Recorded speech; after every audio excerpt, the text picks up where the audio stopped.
Welcome to the A to Z Sports Prime Time on a Thursday night. Lovely to have you guys here on the show. Thanks for hanging out. Last show of the week for us. We are excited to get into some subject matter with you about three players who I think are going to be as pivotal as anyone to this upcoming Titans season. We've got a lot to get into and not a ton of time to do it, although we're grateful for any time that you are willing to spend with us. We are going to dive into the conversation about the three players who I believe are the most important to the Titans' overall efforts this season. We'll talk about making the leap candidates, specifically from second-year players on offense. Then we will wrap up our primetime week with a weekend bounce back, as is the custom. Before we get off and rolling, though, I need you guys to share this show on Facebook, YouTube, Twitter, and on Twitch.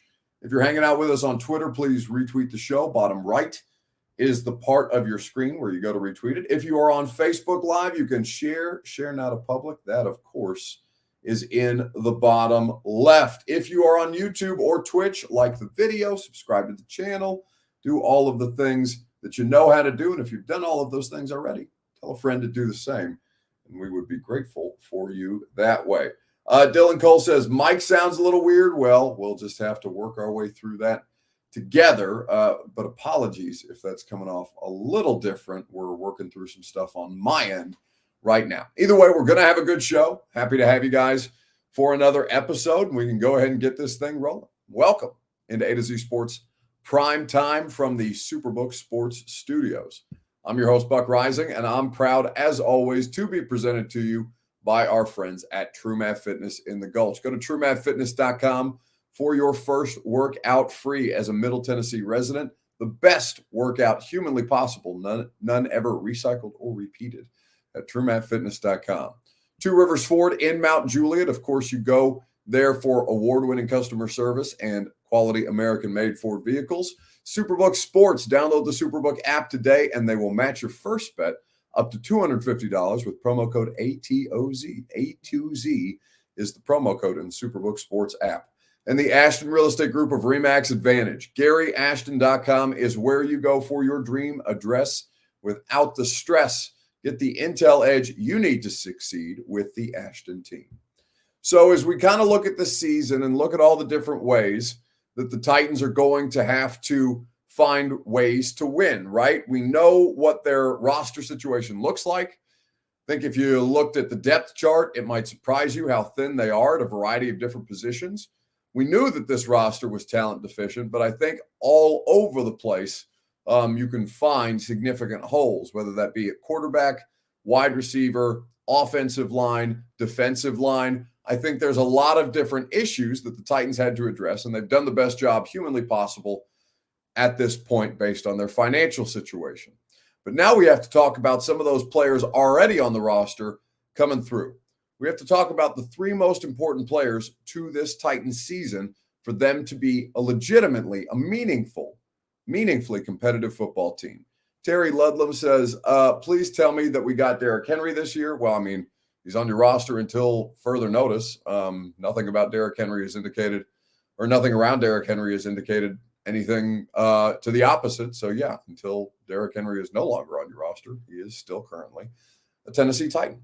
So as you look at all the different pieces that are already in place, it's, enough young talent and potential to make you cautiously optimistic, combined with a draft class from last season that you feel pretty good about, from Burks, who does have questions, to Chig and McCreary, who are obviously going to be important pieces for this team in the immediate future, to guys like NPF, who's a starter, but you're trying to figure out, okay, is he the solution at the right tackle position? Can he be substantially better in the second year? There's a lot of different questions all over the place.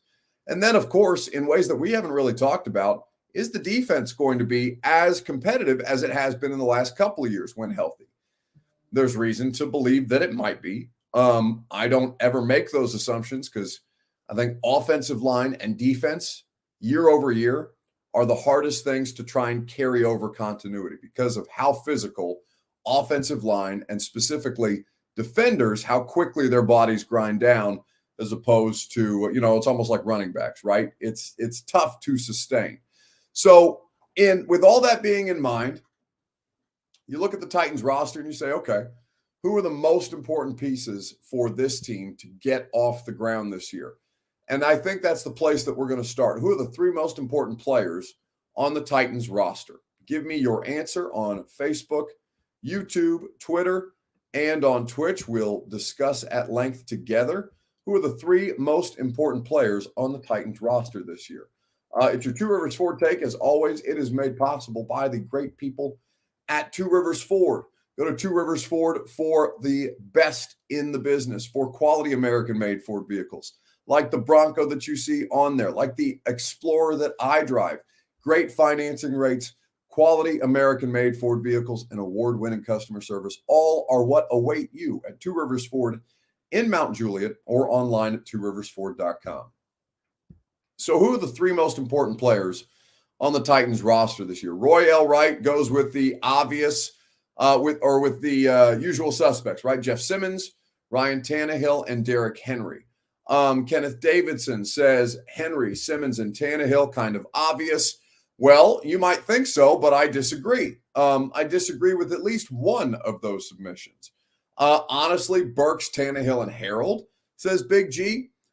We were, Teron Davenport and I were doing the 615 Sessions podcast today. By the way, that the video version is available on YouTube. The audio version available wherever you get your podcasts. Typically do it on Wednesdays, but my schedule's been kind of hectic this week, so we had to bump it to today. So Teron and I were talking at the end of the podcast about things that we're most excited to see. And Teron brought up Harold Landry, things we're most excited to see on Tuesday. That is our next media availability when veterans and rookies will be out there on the field, and we'll be able to see a variety of different things. Whether Kevin Byard or Harold Landry are even out there at this time of year is going to be curious. I know Harold's been around the building, for the vast majority of his injury stint. I know he's been around the building during the offseason, but whether Harold Landry is out there and, working to the full extent, given that we're almost a full year removed from his ACL tear, Harold Landry is very important to this football team's success moving forward. Bobby Carter says Burks, Levis, and Skoronski. He's going with two rookies and a second-year player. I disagree with that as well. I will say, though, that in this order, Ryan Tannehill, Jeffrey Simmons, and Treylon Burks are the three most important football players on this team. I'm going to explain more why, and you're going to hear from Treylon Burks let's hear from Treylon Burks first, and then I'll get into more why I think those three are the players that are most important to this team's success. Did you change your diet and training and all that this offseason? Yes. I honestly would say I started training my diet around midway through the season last year, and it helped with me being able to stay on the field longer. And, when I would just say it eliminates me from making mistakes when I'm tired, and really just being a great football player and just being a Titan. As far as size, weight, all that, anything different for you this year compared to last? You feel faster? I would say I feel faster because I can breathe. Yeah. Soft tissue instruction. You say you've been here the whole time, but has there been any kind of change of approach broadly or for you on how to prepare yourself to avoid soft tissue stuff? No, sir. I would just say the main thing is being healthy. So being able to practice, being out there running sprints, that helps eliminate me from, all athletes from hurting hamstrings or tearing something. So just being able to practice is the main thing. And, that's what I've been doing. So that's Treylon Burks. And his impact on the offense is as important as any player not named the quarterback this year. I'm going to explain why in just a moment. Quick reminder that the Primetime Show is made possible by TrueMath Fitness in the Gulch. Get your first workout free as a Middle Tennessee resident at TrueMathFitness.com. No better place to get your fitness journey started with their great boot camp style classes, with their personal training options, or of course, with a membership access to their open gym. The coaching staff is incredible. No workouts are ever recycled or repeated. They keep your body active. They keep your body continuing to progress in its fitness journey, in your fitness journey, in a safe and healthy environment. TrueMathFitness.com for your first workout free, or to check out any of their great membership options. They do have sleds. You're not pushing them like Mike Vrabel and the Titans were in that hype video from the bubble the other day, but they do have sleds for those of you who are interested in getting back to your high school football roots. Looking at the offense and this team in particular, right? The team has to be better on offense to have any chance of success, bar none, right? That's the baseline. Ryan Tannehill has to be protected better. Ryan Tannehill also has to play better. He needs more help around him. Derrick Henry needs more help around him. I think that Ryan Tannehill, bar none, is the most important football player on this team because he's the quarterback. The offensive line is a 5-man unit, so I can't individualize it that way. But I will say that Treylon Burks, it's like when A.J. Brown missed a bunch of time during 2021 and Derrick Henry missed half the season. Derrick Henry was easier to replace on that year's roster than A.J. Brown was. They were a different football team, notably when A.J. Brown wasn't in the game. They were a different football team, notably even when Treylon Burks wasn't in the game, for a variety of different reasons. His presence allows them to do more, even if it's not the best offense in football, even if they're not going to lead the league in passing this year.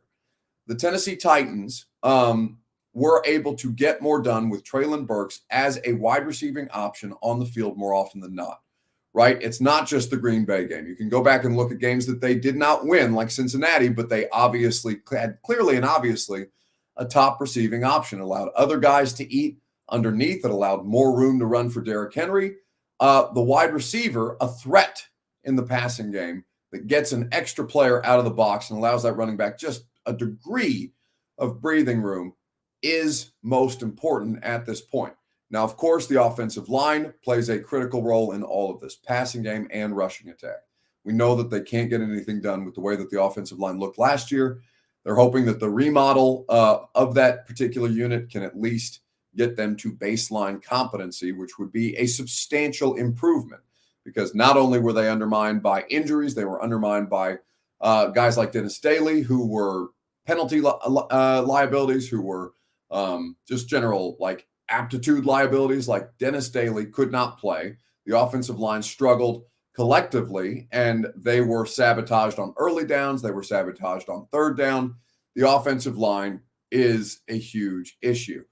Stephen King says, how can you, Buck, say Henry means more to this team than anyone in football and not include him in your top three? Well, real easy. Because I've seen the Tennessee Titans lose 7 straight games with Derrick Henry healthy and on the roster. I've seen the Tennessee Titans struggle before the quarterback change was made initially with Mariota and Tannehill. I've seen the Tennessee Titans struggle with the running back being the focal point of the team. Derrick Henry is more important to the Tennessee Titans than he is to 31 other NFL teams, because nobody plays football like the Titans do with Derrick Henry on the roster. Derrick Henry still has the ability to be a difference maker in a game, but his impact obviously is lessened by how easy it is as of late to allow him to get some yards, hard yards, vicious yards, brutal yards, and just completely chokehold the Titans. Without a downfield passing threat, Derrick Henry is not the asset that you need him to be. In order to unlock Derrick Henry's full potential at this stage, they need to have legitimate downfield passing threats.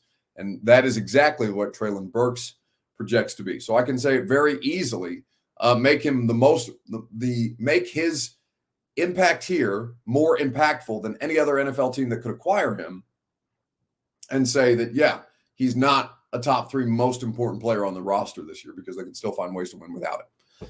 Buck, without Henry, the team is one-dimensional. No, that's not even remotely close.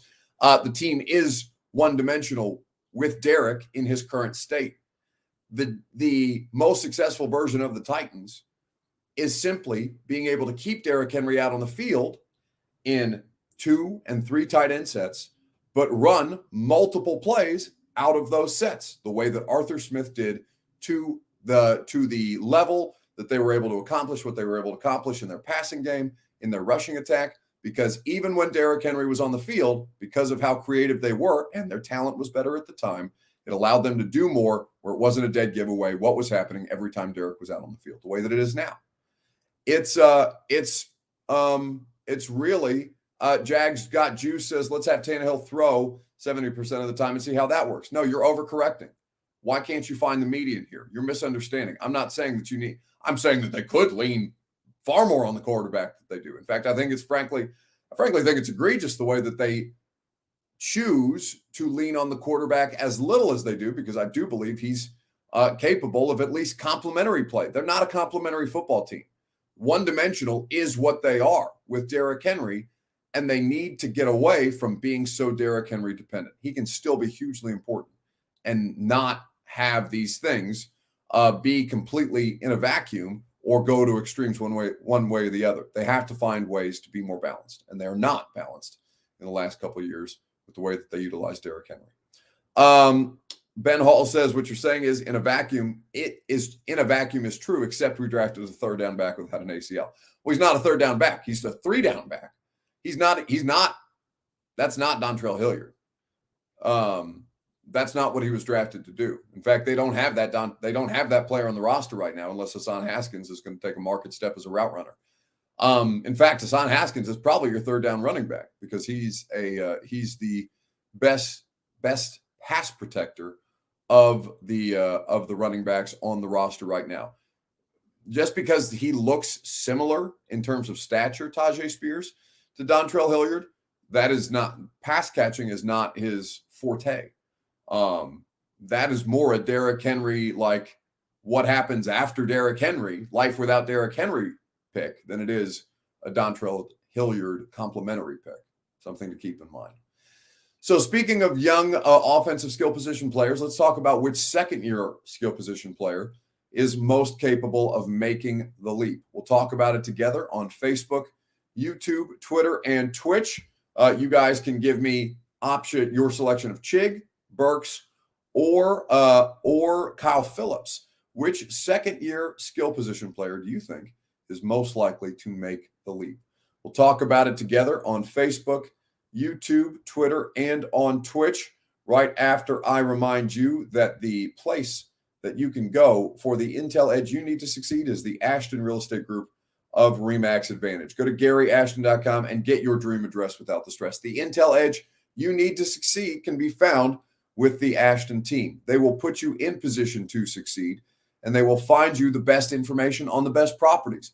Trust the team that your favorite team trusts at GaryAshton.com. So of those three skill position players, Burks, Phillips, and Chig, who do you think is most capable of making the leap? Now, we know that Kyle Phillips was almost a non-factor beyond being highly productive in that first game of the season. He had, 9 targets in his first game, 6 catches and 70 yards, and then was injured for basically the remainder of the year. You have Chig, who it took them some time to make a part of their game plan on a week in and week out basis, but finally Chig did get those kind of opportunities and certainly did capitalize on him. I think the case for Chig is quite easy. And then there's Burks, who, Chig is probably the most accomplished of the three at this point, just by nature of him being available. But Burks, I think, has the ability to be the biggest difference maker here, right? When you're talking about all the different things, the Titans need all three of them to be productive players this year for this to be, what they envision, which is a group that is better than we think that they actually are, right? The Titans' lack of moves is them telling us, yeah, we think we've got more than you think we do, and that's okay with us. Now, you may think that they're wrong, and they may be proven wrong by the time the season gets underway and by the time we get further into it. But at this particular point in time, the Titans are in a position where those three players hold a lot of this team's fate in their hands. Now, you can only go up if you're Phillips because, like I said, availability was just non-existent. Burks played in 11 games, and I think he has the ability to be the biggest difference maker. But I think that a lot of stuff is going to run through Chig. A lot of things should run through Chig, and I think that Chig is going to be the most impactful step forward player, especially with the presence of Josh Wiley.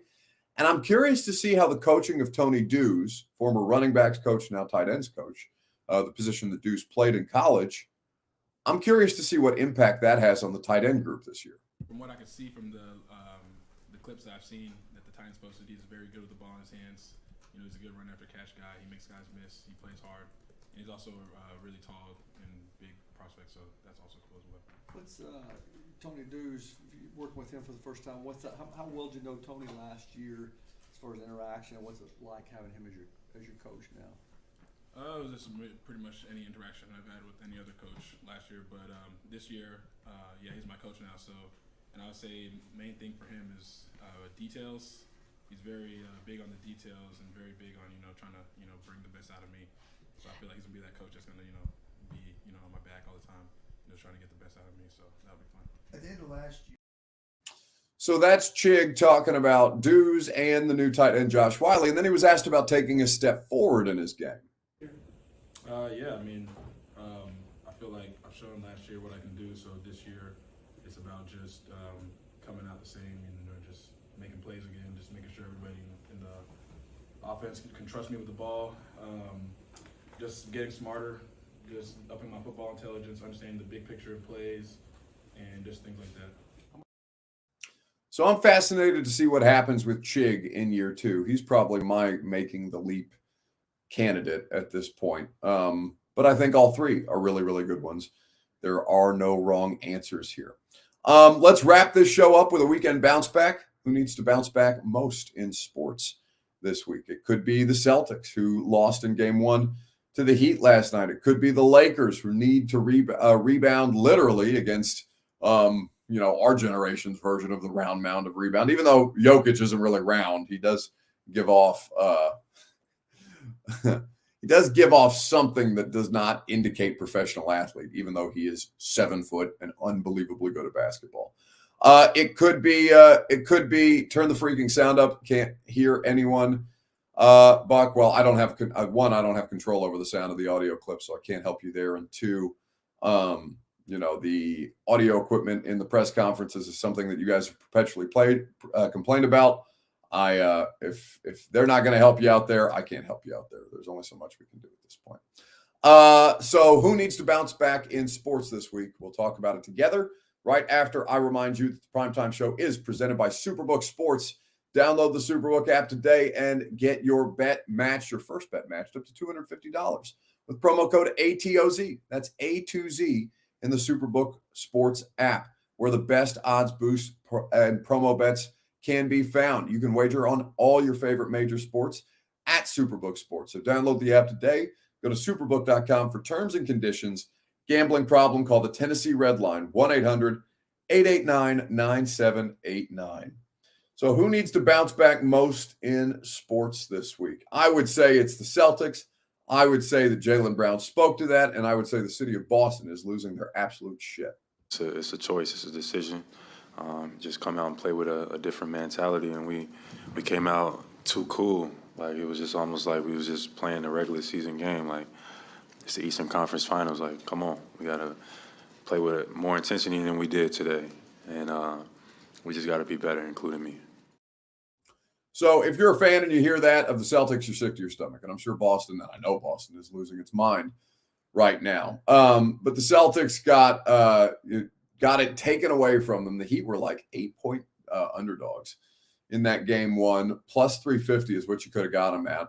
And, Jimmy Butler continues to be spectacular in ways that are kind of inexplicable. The Heat, I don't know that they're a good basketball team. I don't really know if the Celtics are a good basketball team either. And I know whoever advances to the NBA Finals is probably going to lose to the Nuggets this year because they are overwhelming.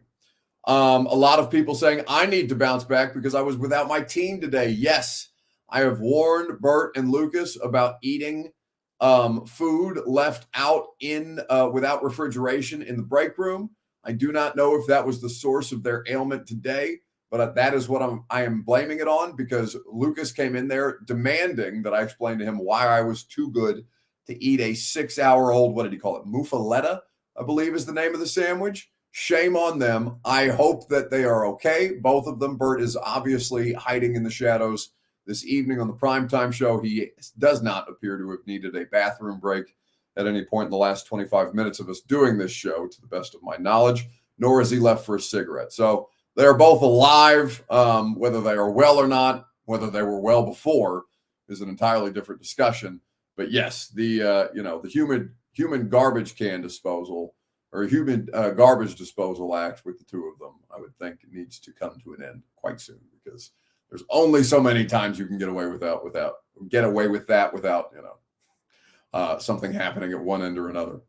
That's going to do it for us tonight. Bert and Lucas are back on the radio show and tomorrow, and we'll have a great time. It's the last primetime show tonight before the Install Live show. It's the last radio show tomorrow before the Install Live show.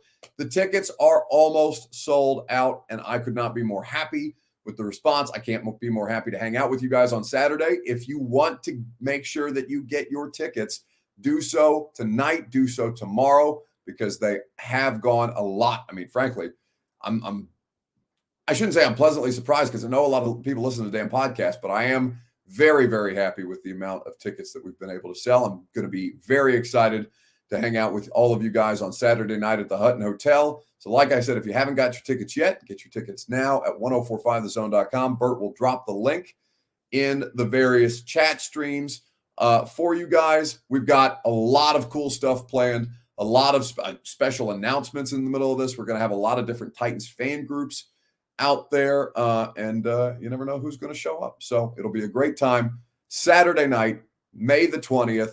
The doors open at 6. There's an open bar if you want to come and drink before. We're going to be hanging out, having a cocktail or two, taking some pictures with people who show up. So join us then, and I will talk to you tomorrow on the radio show on 1045 The Zone, 10 a.m. start. See you guys. If you're a fan of the Tennessee Titans, the Install Live show with Greg Cosell of NFL Films coming up Saturday, May the 20th at the Hutton Hotel. Get your tickets right now at 1045thezone.com to hear the best breakdown of Will Levis. Really, really excited and thankful for the opportunity.